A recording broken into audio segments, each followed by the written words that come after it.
ঢাকাতে আমরা সমাবেশ করি নাই? করেছি। চেয়ার খালি ছিল, চেয়ার খালি ছিল। কয়টা চেয়ার খালি ছিল? কেন? অদূরদর্শিতা, অদূরদর্শিতা। আমাদেরগুলো আমাদেরকে স্বীকার করতে হবে। এখন তায়রুল কাদরি নিয়ে আপনারা উঠে পড়ে লেগেছেন না? কেন করেছেন?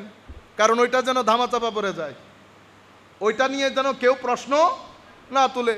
তায়রুল কাদরি এই দেশের জন্য কি রেলেভেন্ট ইস্যু? তায়রুল কাদরিকে তুলে সমুদ্রে নিক্ষেপ করেন, অসুবিধা আছে? তায়রুল কাদরি আপনাদেরকে চিনে না, আপনারা তায়রুল কাদরিকে চিনেন। তায়রুল কাদরি এই দেশের সমস্যা হবে কেন? কোনো সমস্যা নাই। এখানে বেটা ইনভেস্টমেন্ট হয়েছে, কারণ আহলুস সুন্নাহ ওয়াল জামাতের গ্রাউন্ড থেকে একটা আওয়াজ উঠেছে, যেই আওয়াজ ওই বাতুলতার ঘরের মধ্যে আগুন লাগিয়ে দিয়েছে।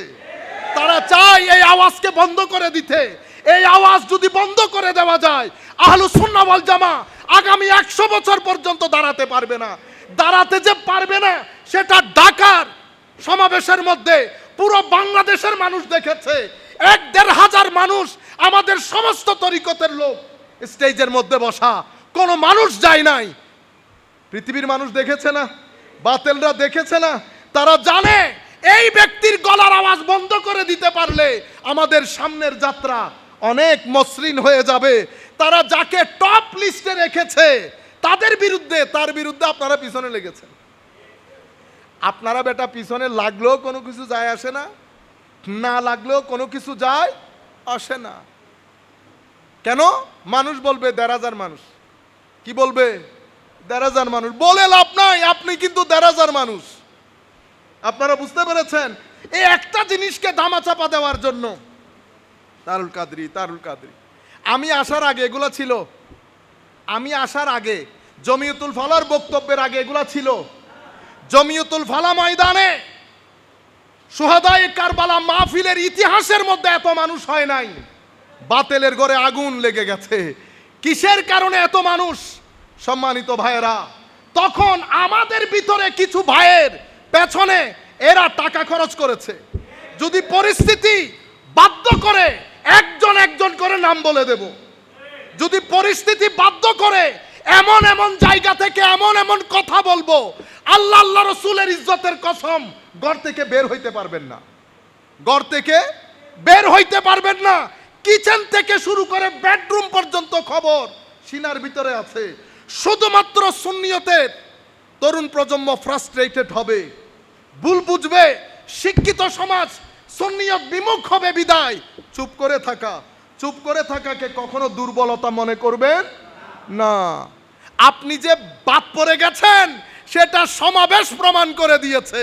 আপনি যে বাদ পড়ে গেছেন, হায়া লজ্জা থাকলে চুপ করে থাকার কথা ছিল। হায়া লজ্জা থাকলে ঘর থেকে বের হওয়া বন্ধ হয়ে যাওয়া উচিত ছিল। কিন্তু এই একটা জিনিসকে ধামাচাপা দেওয়ার জন্য এখন দেখলাম 3 টাকার সঙ্গীত শিল্পী তাকেও দিয়ে উস্কাই দিয়েছে। ইন্না লিল্লাহ। কথা বলার ক্ষেত্রে এত নিচে নেমেছেন। যাদের ব্যাপারে বলছেন তারা যদি আপনার পীরের ব্যাপারে একই শব্দ ব্যবহার করে নিতে পারবেন, তাহলে কেন মা বাবাকে অপমান অপদস্থ করছেন? এদের পিছনে টাকা খরচ হয়েছে। নতুবা জমিয়তুল ফালা থেকে শুরু করে আজকের দিন পর্যন্ত তায়রুল কাদরির নাম নিছি। আমার 21 বছরের খেতাব, 2005 থেকে 2026, 21 বছরের খিতাবের মধ্যে আমার জানা মতে আমি 4-5টা খিতাবে হয়তো নাম নিয়েছি। 21 বছরের খিতাবের মধ্যে ইস্যু কি তাহেরুল কাদরি? আমি মিনহাজুল কোরআন সেরেছি 2016 সালে। আর সম্মিলিত আহলে সুন্নাহ ওয়াল জামাতের সাধারণ সম্পাদক, উপদেষ্টা, সচিব কয়জন আছে মিনহাজুল কোরআনের? আপনি মিনহাজুল কোরআন নিয়ে সংসার করেন, আবার আরেকজনকে মিনহাজুল কোরআন বলেন। সাহস থাকলে বলে দেন সম্মিলিত আহলে সুন্নাহ ওয়াল জামাত বাতিল ঘোষণা করছি। কারণ এখানে মিনহাজুল কোরআনের লোক ডক্টর আব্দুল্লাহ আল মারুফ স্যার ছোটখাটো আলেম। আল্লামা জালালউদ্দিন আল কাদেরী কি ছোটখাটো আলেম? আমি আপনাদেরকে বলে যাই, প্রত্যেক দরবারে ওয়াসওয়াসা দরবার শরীফ থেকে ফতোয়া দিয়েছে, যেই দরবার থেকে ফতোয়া দিয়েছে তার আপন চাচাতো ভাই যিনি অনেক বড় আলেম, তিনি শাইখুল ইসলামকে মুজাদ্দেদে জামান বলে। তো আপনি এই দলে যান, আমাকে এই দলে যাইতে দেন। জামিয়ার মধ্যে জালালউদ্দিন আল কাদরি সুন্নি না? সুন্নি কিনা? আপনারা ভয় পাইতেছেন? আমার বক্তব্য শেষ, এই মেসেজগুলো দিয়ে যায়। জালালউদ্দিন আল কাদরি হুজুর সৈয়দি শাইখুল ইসলাম তাহেরুল কাদরিকে বড় আলেমের রব্বানি মনে করতেন। পারলে উস্তাদের বিরুদ্ধে একটা ফতোয়া দিয়ে দেন, পারলে উস্তাদের বিরুদ্ধে। তো এখন ফয়সলা কি? ফয়সলা ভেরি সিম্পল। আমরা কেউ শেরে মিল্লাত উবাইদুল হক নঈম সাহেব হুজুরের সাথে, কেউ আল্লামা জালালউদ্দিন আল কাদরি হুজুরের সাথে। জালালউদ্দিন আল কাদরি হুজুরের সাথে যারা আছেন ওনারা যদি মনে করেন এখানে ভুল হয়েছে, খাতায় ইজতিহাদি একটা সওয়াব। এনারা যদি মনে করেন এখানে ভুল হয়েছে, খাতায় ইজতিহাদি একটা সওয়াব। অসুবিধা আছে? এগুলা নিয়ে তুলপার করে ফেলতেছেন। কাজ লাভটা কি? কি হবে কি? এটা দিয়ে কোনো লাভ আছে? তাহেরুল কাদরিকে নিয়ে যদি সমুদ্রে নিক্ষেপ করেন কোনো অসুবিধা আছে? মানে এইখানে এই বিষয়টা এই মুহূর্তে আসছে কেন জানেন? আমাদের এবারের বক্তব্য জাহাঙ্গীরনগর ইউনিভার্সিটি, জগন্নাথে, কিছুদিন পরে ঢাকা ইউনিভার্সিটিতে হবে, চিটা ইউনিভার্সিটিতে হবে, বিজিসি ট্রাস্টে হয়েছে। বাতেলের ঘরে আগুন লেগেছে, বাতেলের ঘরে আগুন লেগেছে। আমাদের মধ্যে কিছু রতি মহারতি আছে, তাদের পেছনে টাকা খরচ হয়। কি খরচ হয়? টাকা। নতুবা এই জোট বারবার ভাঙার কথা না। টাকা না থাকলে ভাঙবে কেন? আপনারা বুঝতে পেরেছেন? আল্লাহর দরবারে আপনারা দোয়া করবেন আমাদের ছেলেগুলা যেন ফ্রাস্ট্রেটেড না হয়।